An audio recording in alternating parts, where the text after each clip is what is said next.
My name is Stephanie. I'm married to Travis. He's an OIF veteran. He did 3 tours in Iraq, was preparing for his fourth when he was injured and medically discharged. It's not easy. You have to be pretty independent. You have to be strong. You have to be supportive. You have to be pretty intelligent to get through some of this stuff that goes through. But it's the most rewarding job I've ever had, aside from being a parent. That way, it's my way of supporting our country. It wasn't my first deployment going through with him. This one was much easier because I knew what to expect. But you always have those things that come up that you don't plan for. All those thoughts and feelings like, are you sure your marriage is good enough to survive this?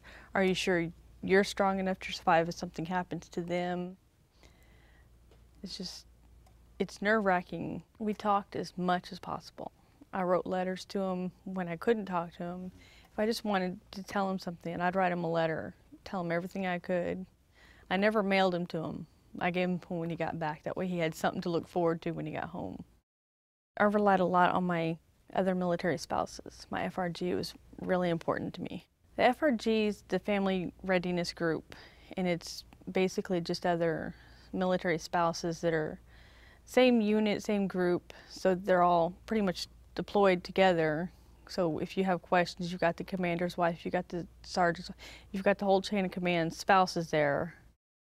I noticed gradually he was getting angrier and more withdrawn, and he was kind of, when we go out in public, he'd get real tense and he starts looking around and he just gets irritated because something little happens and I'm like, that wasn't that big of a deal. And you just pick up on it every now and then it was like, something's not right. We argued quite a bit, and I said, you need to go get help.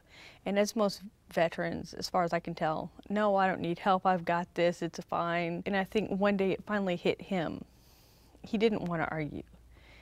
He didn't want to be one of those couples that just never got along. And so finally, I think it was pretty much initially just to shut me up. Said, okay, I'll go. He said, I'm just gonna sit there, I'm just gonna listen.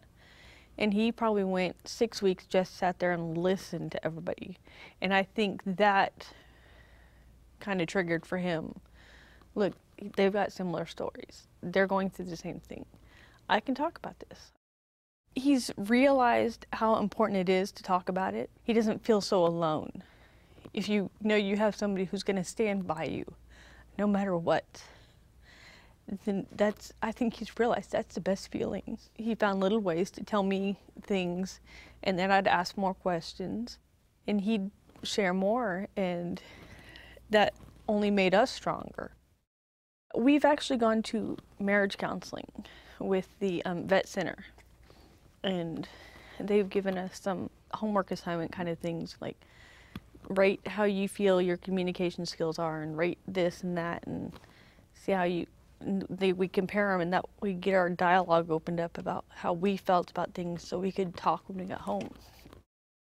I just think everybody should know that seeking help doesn't mean that you can't do it. It means that you're human.